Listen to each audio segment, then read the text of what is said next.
Nabi Nuh salah seorang rasul yang masuk ulul azmi 5 besar. Karena memang perjuangannya menggambarkan satu usaha yang ulet dan luar biasa.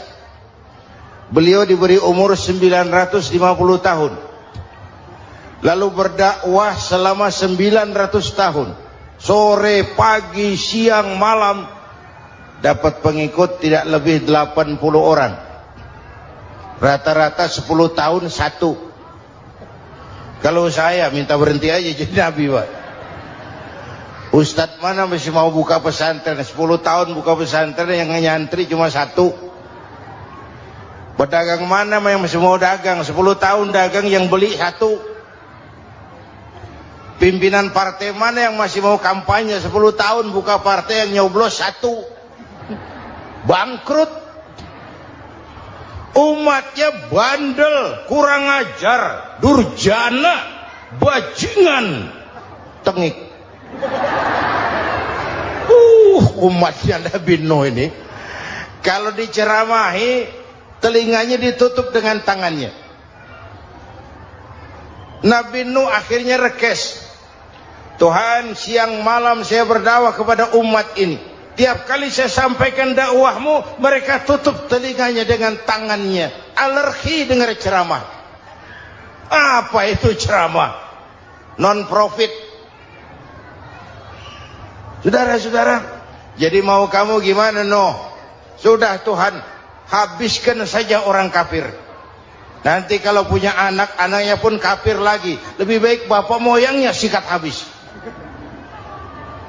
Biasanya kalau bapak kalong, anak kampret. Bapak nyolong, anak nyopet. Fotokopi gimana aslinya? Habiskan saja. Itu mau kamu, Nuh? Iya. Oke. Nanti aku turunkan banjir, Nuh. Buat kapal. Dengan apa saya harus buat kapal, Nuh? Ya dengan kayu, kata Tuhan. Kayunya dari mana, Tuhan? Ya dari pohon, Nuh. Pohonnya belum ada, Tuhan. Ya tanam dulu, Nuh. Bikin kapal kayunya nanam pohon. Apa artinya? Perjuangan perlu kesabaran. Sukses itu ada prosesnya. Nggak bisa simsalabim abracadabra lalu kita mau sukses. Semua ada prosesnya. Walaupun kenyataannya begitu. Sukses banyak bapaknya, gagal itu yatim. Kalau kita sukses banyak yang ngakuin. Yang baru ketemu pakai manggil encing. Ketemu baru. Tapi sukses banyak bapaknya. Gagal yatim, nggak ada yang mau ngakuin kalau kita gagal itu. Udah bikin kapal dengan kayu di tengah kampung, bikin kapal ini. Bayangkan di tengah kampung bikin kapal, orang kafir makin menjadi-jadi. Lihat Nuh, kenapa? Makin sarap. Bikin kapal di tengah kampung, mau belayar kemana? Tuh lihat, kalau orang nggak tahu tujuan, mountain setengah jalan. Proses yang dinilai bukan finalnya. Ya kayak gitu kesimpulannya. Saya enaknya sendiri. Bikin kapal. Kapal mendekati selesai. Ini orang kafir rame-rame datang ke kapal Nuh. Mau apa? Buang najis. Sakit perut berangkat ke kapal Nabi Nuh. Nongkrong. Dapat 2-3 tumpuk pulang. Penuh lantai kapal dengan najis manusia. Inilah perjuangan. Bukan jalan raya lurus bertabur bunga di kanan kirinya. Banyak ondak dan duri, fitnah, caci maki, antipat, segala macam. Nuh. Ada orang tua dasar kafir, kurang ajar, sudah stroke berangkat juga ke kapal Nuh. Mau buang najis, pincang-pincang digotong orang. Selesai buang najis, dia bangun mau pulang, pegangan tiang kapal terpeleset, jatuh di atas tumpukan najis. Terjadi keajaiban, yang stroke-nya sembuh, lumpuhnya hilang, berangkat digotong-gotong, pulang jalan gagah sekali. Tapi orang kampungnya heran, ente sudah sembuh? Sudah. Berobat di mana? Kok begitu paten? Di kapal Nuh. Masih banyak.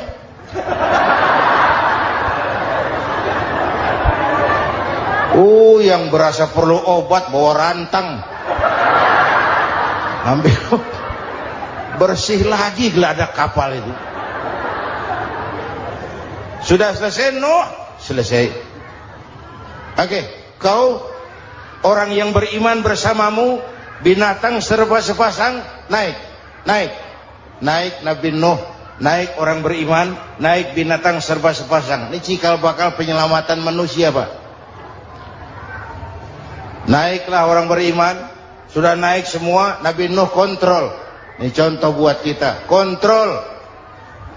Sudah naik semua teman-teman, sudah. Pemimpin yang baik bukan cuma terima laporan di belakang meja. Laporan itu yang mana juga bagus. Sama juga kampanye, kampanye yang mana juga merdu. Kalau saya, kalau aja yang dihitung. Pernah ada calon bupati kampanye janji, kalau saya berhasil kita akan banyak bangun jembatan di daerah kita. Orang tanya, Pak, nggak ada sungai di kampung kita, Pak. Dia bilang, sungainya kita bangun sekalian. Udah kadung janji, mana pula orang mau bangun sungai ini. Saudara-saudara, kontrol. Jangan cuma tunggu laporan di belakang meja, semua laporan bagus. Ya Bu? Bu?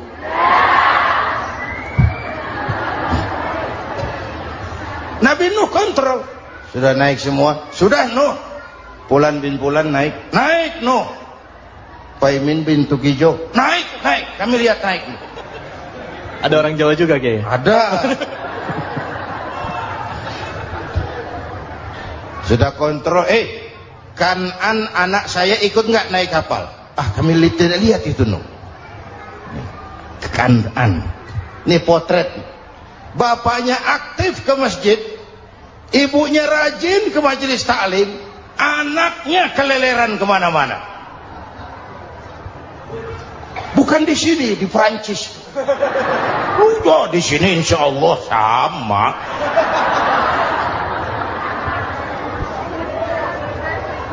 Nuh karena sayang anak, Nuh karena cinta anak, Nuh karena tanggung jawab anak, cari naik ke atas kapal.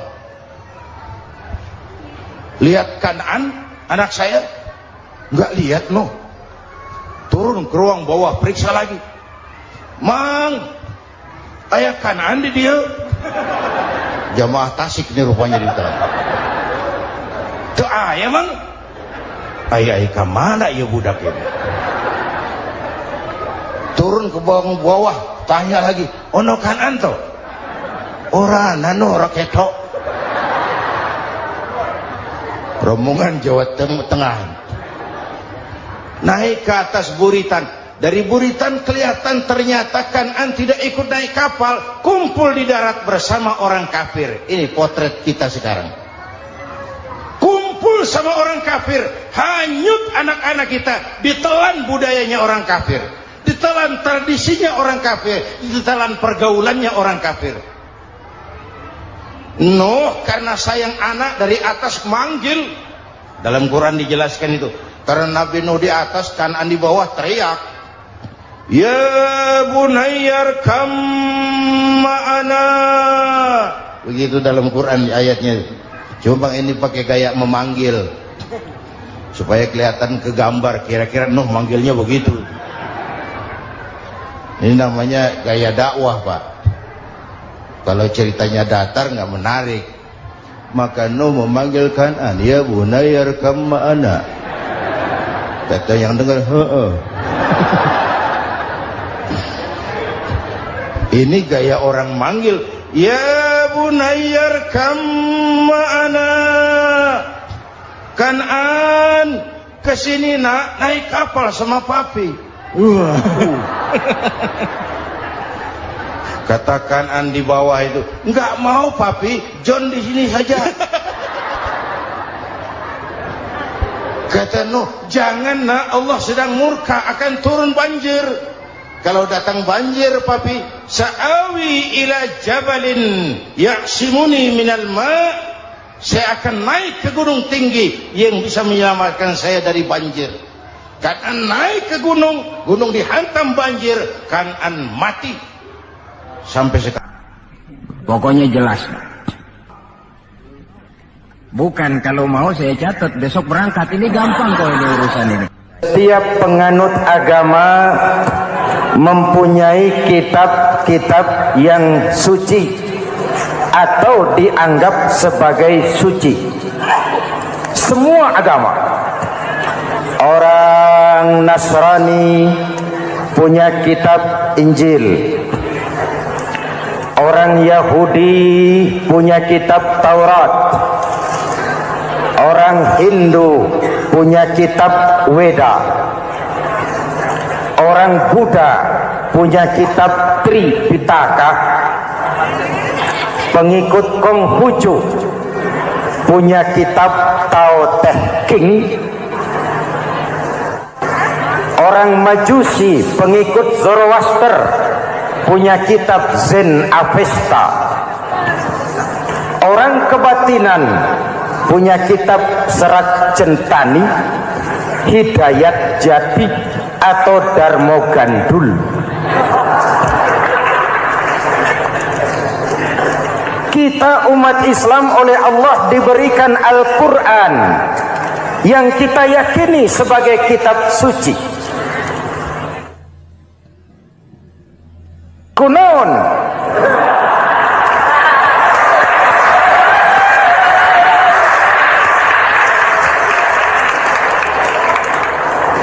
Apa kunaon itu? Kenapa sih kita yakin Quran itu kitab suci? Pertama, ajarannya sesuai dengan fitrah manusia. Suatu kitab dinamakan suci kalau konsep ajarannya sesuai dengan fitrah. Contoh, ini laki-laki ini seneng nggak sama perempuan? Normal. Kalau nggak seneng saya ragu-ragu itu. Perempuan seneng nggak sama laki-laki?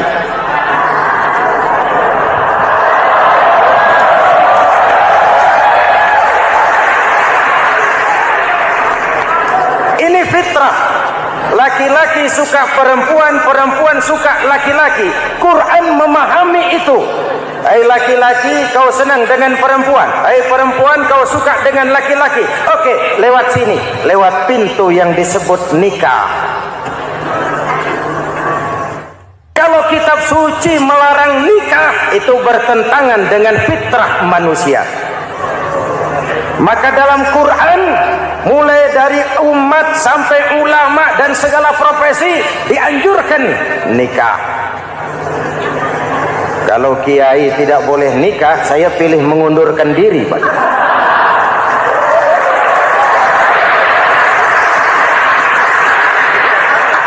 Itu bertentangan dengan fitrah. Lagian mubazir dikasih perabotan nggak dipakai.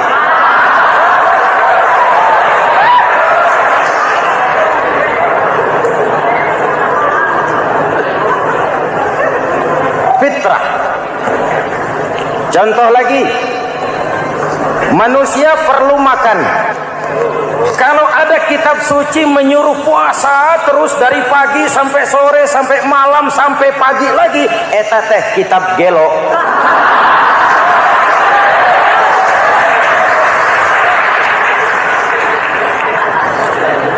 Quran sesuai dengan fitrah, puasa mulai dari imsak sampai datang waktu maghrib. Puasa ngebleng dari pagi sampai sore sampai malam merusak kesehatan.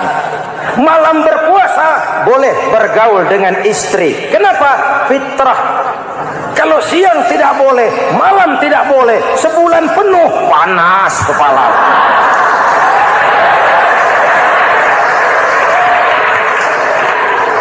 Rontok rambut. Hadirin yang saya hormati, itu yang pertama. Yang kedua, kita yakini Quran sebagai kitab suci karena isinya tidak saling bertentangan, konsekuen, konsisten. Kalau ada satu kitab, di satu ayat mengajarkan Tuhan Esa, di lain ayat mengajarkan 3, liar eta mah. Bagaimana kitab suci isinya paradoks? Bagaimana kitab suci isinya saling bertentangan?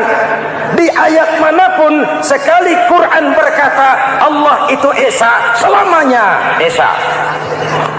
Isinya tidak saling bertentangan.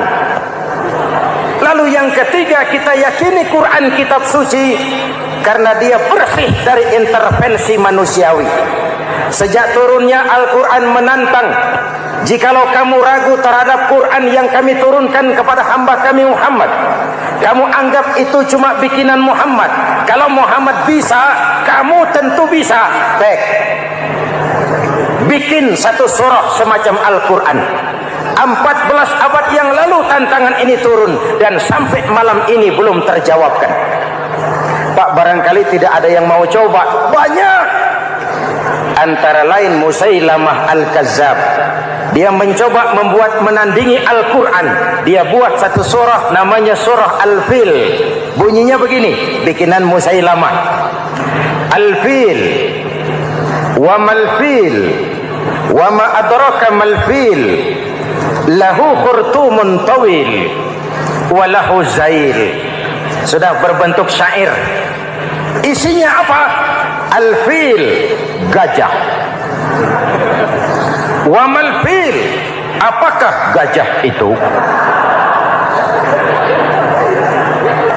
Wa ma adraka mal-fil, tahukah kamu apa itu gajah? Lahu khurtumun tawil, dia punya belalai panjang. Walahu zail, dan dia punya ekor. Enggak usah turun ayat begituan, orang tahu.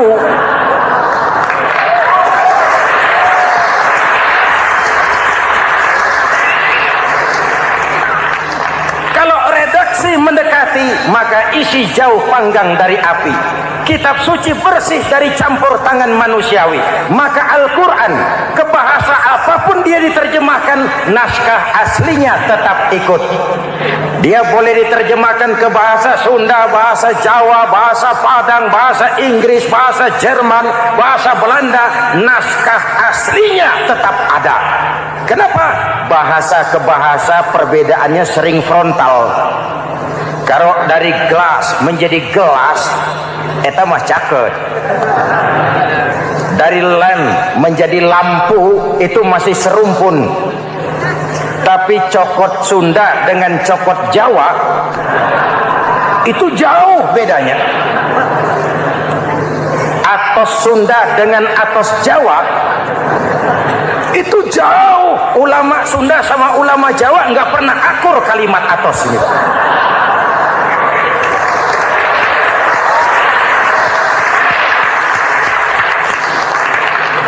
Inilah kebenaran janji Allah, inna nahnu nazzalna dzikra wa inna lahu lahafizun.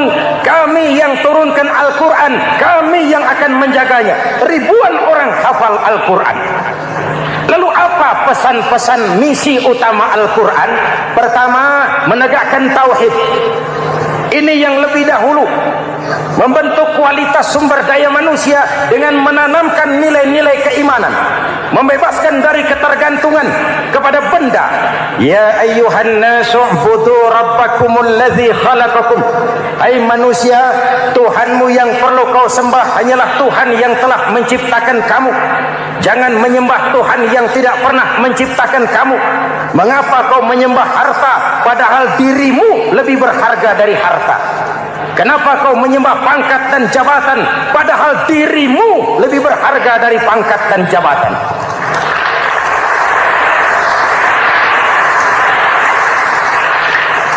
Diajak rasio berpikir, Tuhanmu yang perlu kau sembah hanyalah Tuhan yang menciptakan kamu.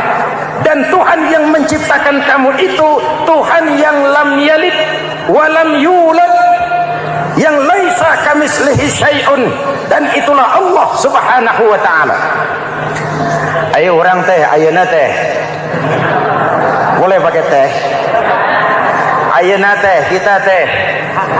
Kalau kepada syirik jali, syirik yang terang-terangan, insya Allah tidak. Nyata-nyata menyembah berhala, tidak. Nyata-nyata menyembah pohon, tidak. Nyata-nyata berkeyakinan Tuhan lebih dari satu, tidak. Tapi kita sering terjebak pada syirik kecil, syirik khafi, syirik yang tersamar. Saya sejak pakai cincin ini, jangankan anak gadis, nenek-nenek ngelihat saya cincin. Jangankan anak gadis, nenek-nenek lihat saya lemes cincin. Ini saya sejak ada perkutut di rumah ini dagang lancar perkutut. Ini Ramadan, bulan penempaan nilai-nilai keimanan. Misi utama Quran menegakkan tauhid, memerangi kemusyrikan, membebaskan manusia dari ketergantungan kepada benda. Dari situ kualitas sumber daya manusia dimulai. Saya sering ungkapkan selama ini sistem pendidikan kita cuma mengisi otak, bukan membentuk watak. Otak diisi segala macam ilmu, tapi hati kosong, agama rapuh, akhirnya moral rendah. Muncul manusia-manusia yang pintar, cuma sayang tidak benar. Indonesia kita bangkrut, Indonesia kita terpuruk, Indonesia kita sakit sekarang ini, kan ulahnya orang-orang yang pintar tapi tidak benar.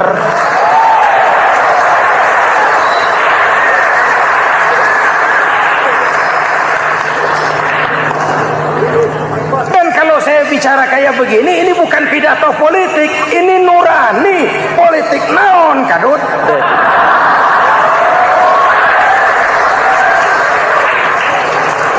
Ini nurani, ini tanggung jawab sebagai anak bangsa. Ibu bapak, saudara-saudara hadirin yang saya hormati, Rasul kalau masuk sepertiga yang akhir, sing-singkan lengan baju, hamparkan sajadah, lebih banyak di masjid daripada di rumah. Itu Rasul. Maka sepertiga yang akhir masjid makin ramai. Lihat Masjidil Haram. Lain dengan kita. Sepertiga yang akhir masjid mulai mengalami kemajuan. Safnya makin maju.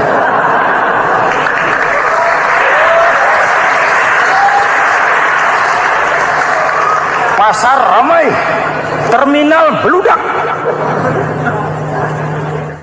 Padahal sepertiga yang akhir itu puncak. Padahal di situ nilai tambah. Dan anggap ini Ramadan terakhir yang diberikan Allah kepada kita. Kenapa? Memang tidak ada jaminan tahun depan ketemu Ramadan lagi.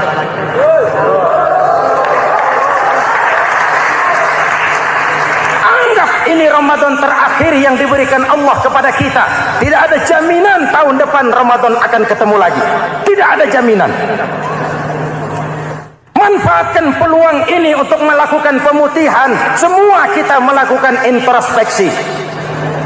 Tidak tahu kita Ramadan tahun depan nanti masih ketemu apa tidak. Sebagaimana kita tidak tahu kita masih hidup atau tidak. Hadirin yang saya hormati, misi kedua Al-Quran, persaudaraan, kebersamaan atas dasar keadilan dan kebenaran. Manusia bersuku-suku, ya. Manusia berbangsa-bangsa, memang itu diakui oleh Al-Quran. Inna khalaqnakum min dzakari wa untha wa ja'alnakum syu'uban wa qabaila. Kami ciptakan kamu dari laki-laki dan perempuan. Kami jadikan kamu bersuku-suku dan berbangsa-bangsa. Apa tujuannya? Agar kamu saling mengenal satu dengan yang lain. Persaudaraan, kebersamaan atas dasar keadilan dan kebenaran. Yang terlepas dari ras. Dari manapun orang datang, apapun warna kulitnya, dari suku apapun ia dilahirkan, kalau akidahnya sama, itu kan saudara kita.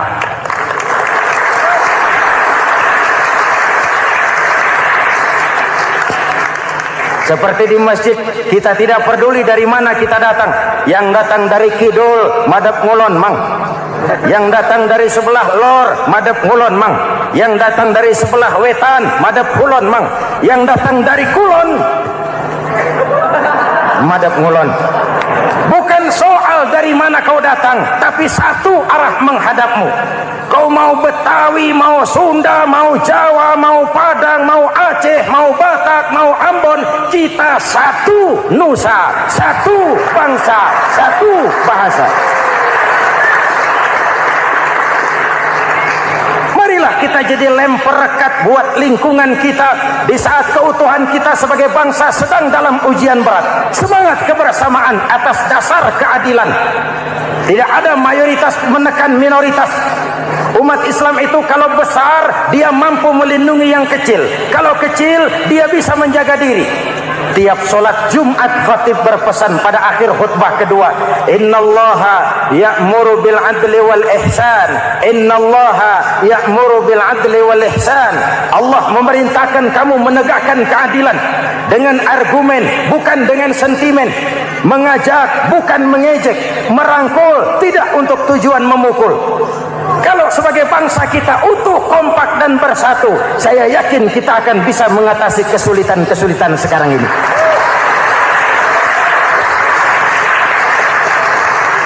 Kan kita prihatin kadang-kadang tawuran antar desa, antar RT, antar RW, antar kecamatan, sampai antar elit di atas. Makanya saya ulang lagi pesan ini. Kalau elit di atas tawuran, jadilah penonton yang baik. Saudara-saudara kaum muslimin yang saya cintai, kita prihatin, kita seakan tercabut dari akar budaya kita sebagai bangsa. Kenapa kita yang berfalsafahkan Pancasila, kenapa kita yang berketuhanan yang Maha Esa tiba-tiba jadi beringas dan brutal? Ada maling ayam ketangkap, disiram bensin, dibakar hidup-hidup. Kok kita bisa begitu? Street justice, pengadilan jalanan mulai tegak. Iyalah kita tidak puas dengan kerja aparat kita, tapi jangan main hakim sendiri. Ini negara, bukan hutan.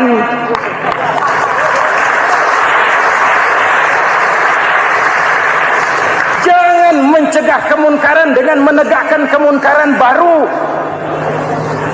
Oleh hal-hal yang sepele, yang mestinya kita bisa mencari jalan keluar dengan baik. Ayo luruskan saf, rapatkan barisan, satukan langkah, tautkan hati. Kita satu umat yang satu, diikat oleh Al-Quran. Hanya dengan kebersamaan kita akan mampu menata hari esok yang lebih baik atas dasar keadilan dan kebenaran. Dulu teh Muhammad Toha teriak takbir ngadepi Belanda. Bung Tomo teriak takbir ngadepi Belanda. Ayeuna takbir ngadepi batur sadulur salembur. Nanaunan.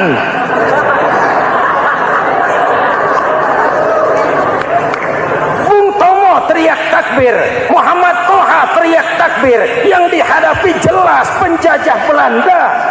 Kita ngadepi saudara sendiri, Allahu Akbar. Yang sana teriak, Allahu Akbar. Setan tepuk tangan di tengah. Yuk kita rukun yuk. Kita kompak yuk. Kita bersatu yuk. Kita pulang yuk.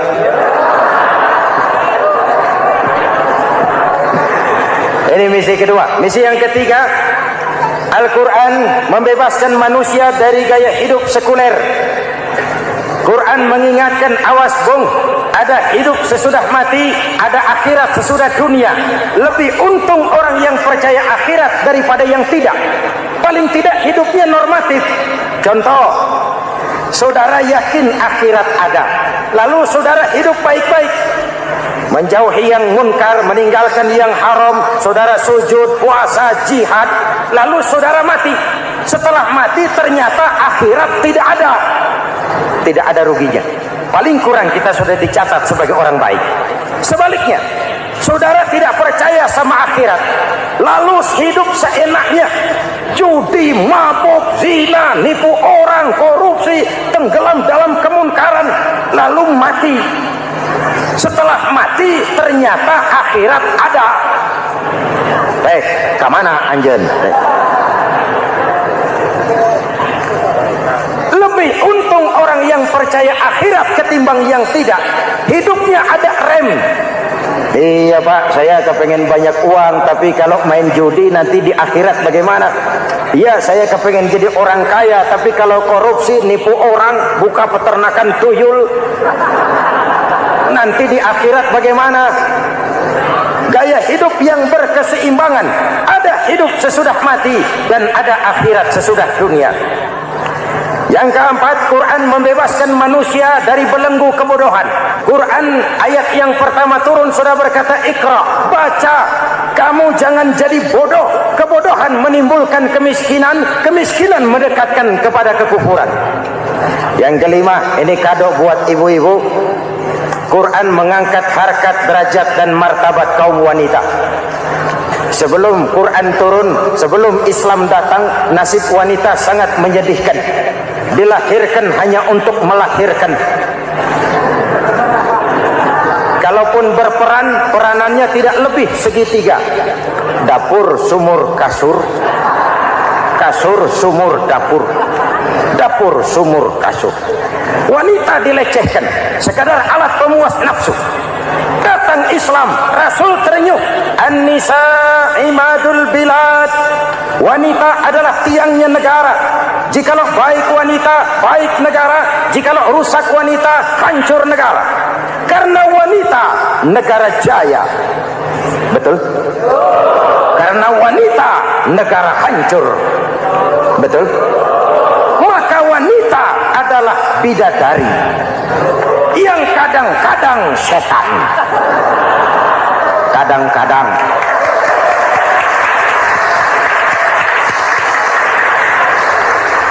Karena yang hadir di sini bidadari semua.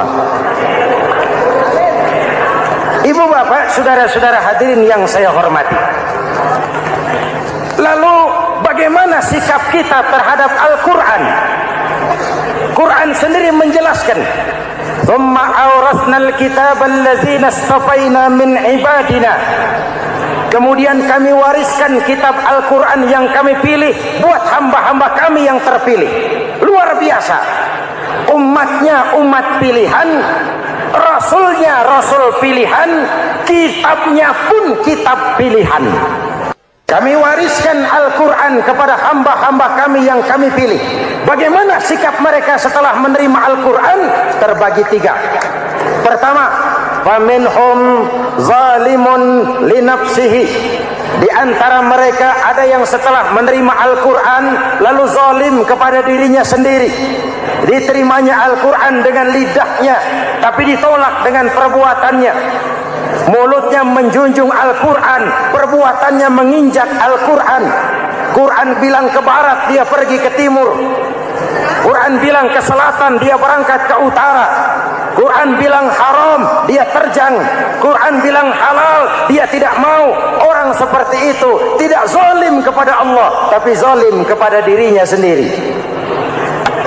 Mudah-mudahan kita yang termasuk golongan ini. Amin. Yang kedua, wa minhum muqtasid. Di antara mereka ada yang menerima Quran 50-50. Separuh-separuh. Yang enak dilaksanakan, yang berat ditinggal. Padahal pada sisi lain Quran mengajarkan masuklah ke dalam Islam secara total. Kafah, jangan separuh-separuh. Ini watak munafik. Kalau dilihat Islam menguntungkan, rame-rame teriak Islam. Ketika diminta berjihad, diminta berkorban, diminta zakat, rame-rame mengundurkan diri. Saya bangkrut Pak, saya miskin Pak, saya pailit Pak. Mental itu dalam awal-awal Baqarah dijelaskan. Kullama adha'a lahum masyaw fihi wa idza adlama 'alaihim qamu.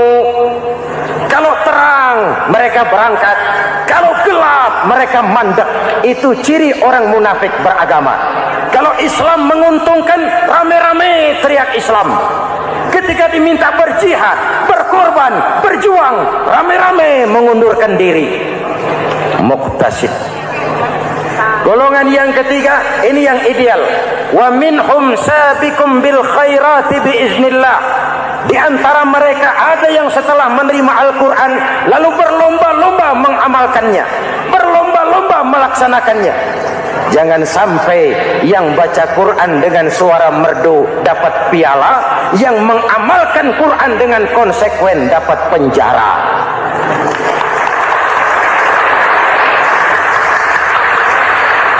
Itu ironi, itu menyedihkan, itu memilukan, dan itu memalukan. Pilihan terserah kita. Satu hadis Rasulullah mengajarkan begini: man ja'alal Qur'ana amamahu qadahu ilal jannah, wa man ja'alal Qur'ana khalfahu saqahu ilan nar.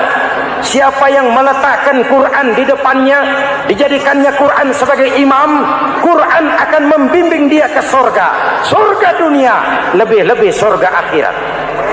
Sebaliknya, siapa yang meletakkan Quran di belakang, dibelakanginya ajaran Quran, Quran akan mendorong dia ke neraka, neraka dunia, lebih-lebih neraka akhirat.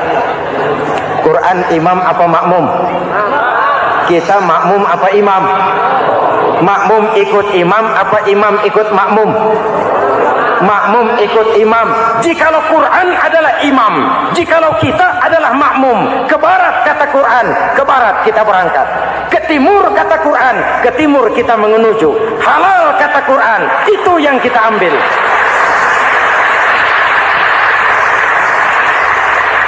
Mari kita jadikan Ramadan sebagai bulan di mana sedikit demi sedikit kita berupaya kembali menjadi generasi yang Qur'ani. Rasulullah pernah ditanya, kalau Tuhan wafat ya Rasul, kemana kami minta nasihat? Aku tinggalkan kamu dua nasihat. Satu yang diam saja, satu yang bisa bicara. Yang bisa bicara apa ya Rasul? Al-Quran. Minta nasihat Quran. Yang diam saja apa ya Rasul? Maut. Dalam hidup ada dua nasihat. Nasihat yang bisa bicara, Al-Quran. Nasihat yang diam saja, maut. Mau dagang, minta nasihat Quran. Mau bertetangga, minta nasihat Quran. Itu nasihat. Nasihat yang kedua, diam saja, tahu-tahu datang maut. Makanya anggap ini Ramadan terakhir yang diberikan Allah kepada kita, karena tahun depan tidak ada jaminan kita bertemu Ramadan. Manfaatkan 10 yang akhir untuk meningkatkan nilai ibadah kita kepada Allah Subhanahu wa taala. Bahwa seorang pengikut menyesuaikan tingkah laku, gaya hidup dengan orang yang diikutinya. Jangankan di dunia ini, di akhirat nanti identitas ini akan dimintakan pertanggungjawaban jawab dan akan ditanyakan kepada kita. Sekurang-kurangnya menjadi pengikut rombongan orang besar merupakan suatu nikmat. Paling tidak kita bisa numpang mujur. Kalau saya berangkat ke Bali ikut rombongan Pak Menteri misalnya, saya bisa bebas timbangan, tas saya tidak usah diperiksa-periksa barangkali. Kenapa? Ini rombongannya Pak Menteri, numpang mujur.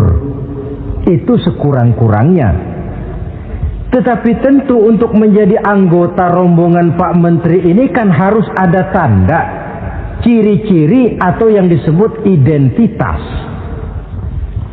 Kalau kita mengaku dan memproklamirkan diri sebagai umat Nabi Muhammad, sebagai pengikut beliau, apa sih identitasnya, ciri-cirinya? Inilah yang akan kita bicarakan pada kesempatan ini, bersumber dari surah Al-Fatah ayat 29. Allah Subhanahu wa taala menjelaskan Muhammadur Rasulullah, bahwa Nabi Muhammad itu adalah utusan Allah, pesuruh Allah walladzina ma'ahu, dan orang-orang yang bersamanya, orang yang mengikuti ajarannya, para sahabatnya, kita ini para pengikutnya, mempunyai ciri atau identitas. Dalam ayat ini ada 5 ciri yang dijelaskan. Pertama, asyidda'u 'alal kuffar. Pengikut Nabi Muhammad bersikap tegas kepada orang-orang kafir. Apa artinya tegas di sini? Saudara-saudara, tegas di sini artinya bukan main marah-marahan, tidak ngajak berkelahi, bukan juga menantang perang. Tegas di sini artinya mempunyai prinsip, mempunyai garis yang nyata di dalam keyakinan beragama. Garisnya apa? Tidak lain, lakum dinukum waliyadin. Bagi Tuhan agama Tuhan, bagi kami agama kami. Silahkan Tuhan melaksanakan agama Tuhan, kami akan melaksanakan agama kami. Kami menghormati Tuhan, Tuhan pun menghormati kami. Tetapi soal agama tidak usah dicampur adukkan. Identitas semacam ini perlu kita tegakkan kembali. Sebab apa? Sebab di zaman sekarang orang mulai mengaburkan nilai-nilai kebenaran dari agama, yang pada akhirnya menanamkan sikap ngambang terhadap agama. Misalnya kita ini dibuai dengan kalimat yang kelihatannya bagus tapi sebenarnya mengandung racun. Kata orang, jangan fanatik, semua agama kan bagus, semua agama benar, semua agama thayyib. Terus terang saja, saya bukan tidak setuju dengan kalimat itu. Saya beranggapan kalimat itu belum sempurna. Semua agama benar, jangan titik di situ, itu baru sekedar koma. Semua agama benar, koma, bagi penganutnya masing-masing, titik. Semua agama baik, koma, bagi penganutnya masing-masing, titik. Bagi kita yang muslim, yang benar Islam. Dan seorang muslim yang berani membenarkan semua agama, seorang muslim yang berani berkata semua agama benar, sekurang-kurangnya munafik kalau tidak menjadi murtad. Wah Pak, itu namanya fanatik dong. Betul. Yang tidak boleh kan fanatik kepada suku, yang tidak boleh kan fanatik kepada guru, tapi fanatik kepada agama dalam arti berpegang teguh kepada agama merupakan bagian daripada kehidupan beragama.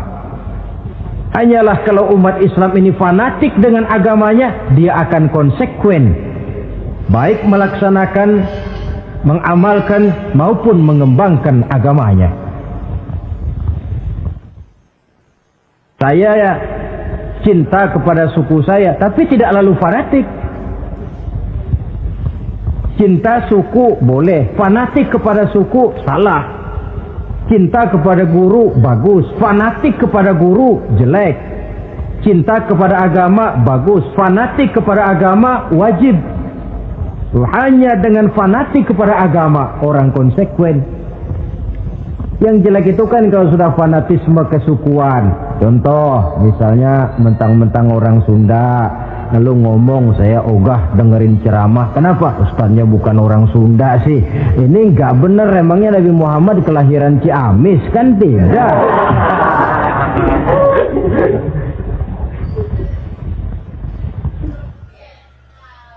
Toleransi ada tempatnya, tetapi tidak menyangkut masalah-masalah ritual, tidak menyangkut masalah-masalah ibadah. Soal bikin jalan umum, mari bersama saudara-saudara kita yang lain agama membangun puskesmas, mari bersama-sama menjaga keamanan, mari sama-sama. Tapi kalau sudah menyangkut masalah ibadah, kembali kita kepada prinsip lakum dinukum waliyadin. Bagi Tuhan silahkan melaksanakan agama Tuhan, kami pun akan melaksanakan agama kami. Silahkan menyebarkan agama, tetapi jangan kepada orang yang sudah beragama. Ini batas toleransi. Jangan menyebarkan agama kepada orang yang sudah beragama. Maka dalam sejarah sudah dibuktikan, alhamdulillah, kalau kita mau objektif menilai sejarah, ketoleransian umat Islam itu sudah dibuktikan oleh fakta sejarah. Tetapi tanpa harus mengorbankan nilai-nilai akidah, keyakinan-keyakinan yang harus kita jaga dan kita pertahankan. Taruhlah kita sekarang masih disanggup berkata dan berpendirian semacam itu. Anak kita, keturunan kita, generasi yang akan datang, jikalau ditanamkan rasa ngambang terhadap agama, lambat laun akan makin tipis nilai-nilai religius itu melekat di dalam jiwanya. Dan akibatnya akan rawan kemajuan macam apapun, modernisasi macam apapun, kalau sudah terlepas dari kaitan kehidupan beragama, tidak akan banyak menolong untuk mensejahterakan umat manusia. Asyidda'u 'alal kuffar, bersikap tegas kepada orang-orang kafir. Ini sikap yang pertama, identitas yang pertama. Yang kedua, ruhama'u bainahum, kasih sayang kepada sesama mereka. Kalau kepada orang kafir tegasnya bukan main, tapi kembali ke dalam, kembali kepada sesama muslim, kasih sayang setengah mati. Saling asah, saling asih, saling asuh, saling mengalah buat kepentingan yang lain. Ini sudah dicontohkan dalam sejarah ketika Rasulullah dan para sahabat hijrah ke Madinah. Orang Madinah yang menyambut kedatangan orang Mekah itu kan disebut Ansor. Betul apa betul? Lah orang Makkah ini yang hijrah ke Madinah disebut kaum Muhajirin. Apa orang Madinah menyambut kedatangan orang Makkah itu mentang-mentang orang asli Madinah lalu tolak pinggang? Kamu kemari pendatang ya, awas jangan bertingkah. Tidak. Masing-masing malah mencari saudara.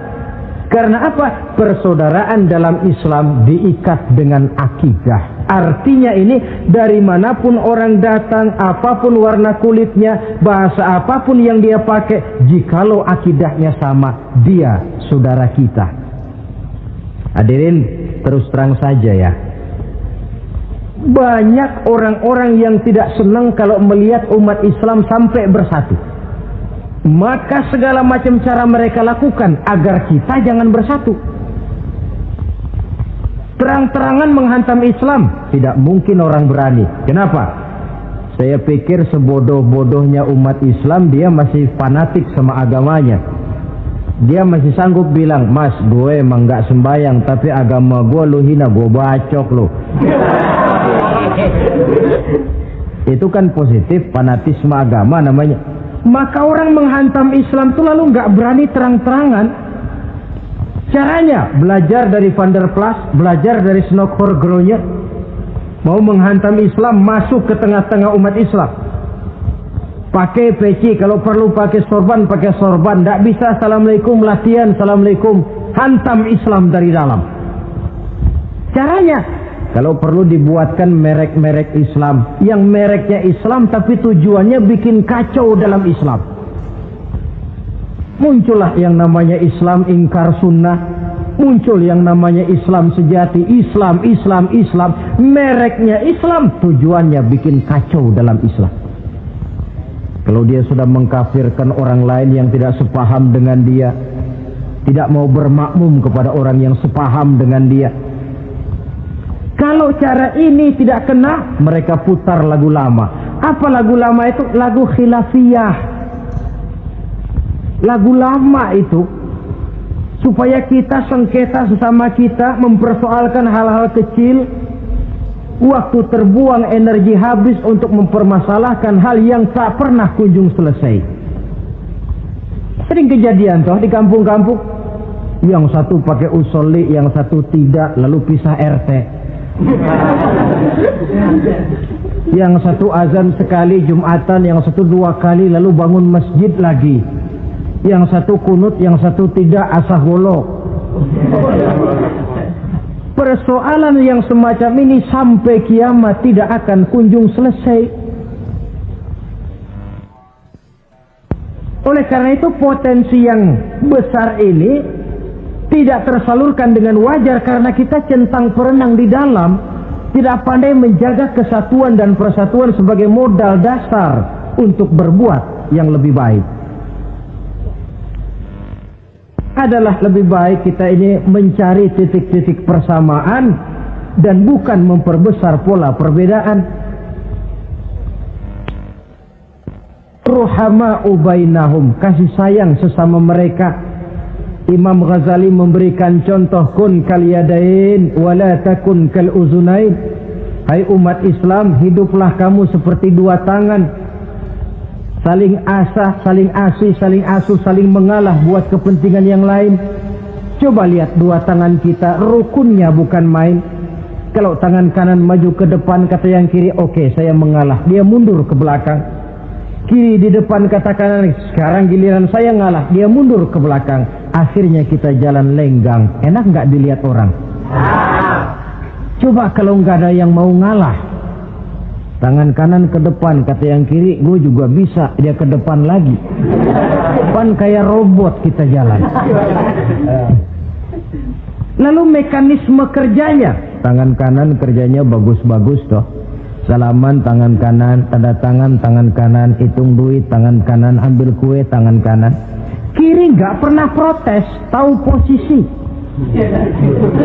Memang tugas saya bidang pembersihan, ya pembersihan saja dilakoni. Artinya apa ini? Yang satu dengan yang lain saling memperkuat walaupun komposisinya berbeda. Dicontohkan dalam perjalanan kehidupan sahabat Nabi. Sahabat Nabi yang paling terkenal itu 4 orang. Sayyidina Abu Bakar, Sayyidina Umar bin Al-Khattab, Sayyidina Utsman bin Affan, Sayyidina Ali bin Abi Thalib. 4 sahabat ini kalau kita lihat komposisinya, keahliannya lain-lain. Coba, ada Sayyidina Abu Bakar, ini sahabat merangkap mertua. Kalau bahasa sekarang, Abu Bakar ini disebut kiai diplomat. Kiai karena beliau orang alim, diplomat karena pandai bersiasat, ahli politik. Kemampuan berpolitiknya digunakan buat kepentingan agama. Sebab siapapun yang berpolitik untuk kepentingan agama, tentu kita doakan. Tetapi siapapun yang jual agama untuk kepentingan politik, kita juga berdoa. Cuma tentu doanya lain dengan yang berpolitik buat agama tadi. Saudara hadirin yang saya hormati, ada Umar bin Khattab. Ini kalau bahasa sekarang disebut imam jenderal ini. Imam tapi jenderal, jenderal tapi imam. Kenapa imam? Karena dia mampu memimpin jamaah di masjid. Kenapa jenderal? Karena dia sanggup memimpin tentara di medan perang. Kegagahannya, keberaniannya, keperkasaannya digunakan membantu perjuangan Rasul. Ada Utsman bin Affan, santri ekonom. Kenapa santri? Karena dia orang kaya. Kenapa ekonom? Karena dia pengusaha bergerak di bidang bisnis. Keuntungan usahanya untuk membantu perjuangan Rasul. Ada Ali bin Abi Thalib, tokoh muda tapi intelek.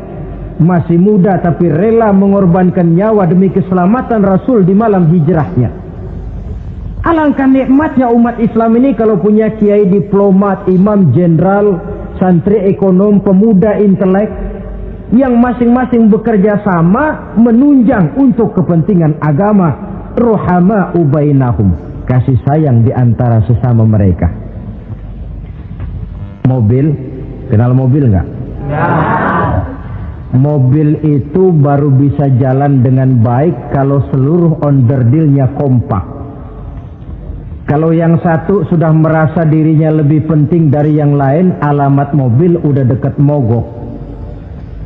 Misalnya yang jadi bensin nyombong, kalau nggak lantaran saya nggak bakalan jalan nih mobil. Bannya denger, sombong. Kata ban, sombong kamu bensin. Apa kamu kira kamu saja yang penting? Saya tersinggung, kata ban, lalu kempes. Kira-kira kalau ban kempes jalan nggak mobil? Begitulah umat ini. Kayak satu bangunan, ada yang jadi jendela, pintu, tiang, genteng dan sebagainya. Tetapi satu sama lain hendaknya saling memperkuat. Kalau tidak, kita ini pernah diramalkan oleh Nabi, yushiku an tada'a alaikumul umam kama tada'al akalatu ala qas'atiha. Satu saat akan datang di tengah-tengah kamu di mana keadaanmu waktu itu seperti makanan di meja makan. Coba bayangkan, menurut Rasul satu saat kondisi umat Islam akan seperti makanan di atas meja. Yang barat mau makan, yang timur mau santap, yang selatan mau ganyang, yang utara mau injak-injak. Satu saat kondisi umat Islam akan seperti itu. Heran sahabat, ya Rasulullah, kok kita bisa dikepung begitu rupa? Iya. Apa pada waktu itu jumlah kami sedikit ya Rasulullah? Tidak, kata Rasul. Bal antum yauma idzin katsir. Jumlahmu pada waktu itu banyak, besar, kamu mayoritas. Cuma sayang, kata Nabi, walakinnakum ghusaa'un ka ghusaa'is sail. Tetapi keadaanmu waktu itu seperti busa di lautan. Banyak tapi centang perenang. Banyak tapi tidak punya daya dan kekuatan. Dipermainkan gelombang lautan, dihempaskan ke tepian pantai tanpa punya makna dan arti. Mayoritas tapi nasibnya ironi. Lantaran apa ini? Kita tidak pandai menjaga kesatuan dan persatuan. Prinsip ruhama'u bainahum, kasih sayang di antara sesama mereka, belum bisa kita wujudkan. Oleh karena itu, hadirin yang saya hormati, identitas yang kedua ini mari kita tegakkan, menggalang kesatuan dan persatuan untuk kejayaan agama yang kita cintai. Soal posisi silahkan berbeda, soal profesi silahkan berbeda, tetapi hendaknya perbedaan ini tidak menyebabkan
Ada pengajian di sana.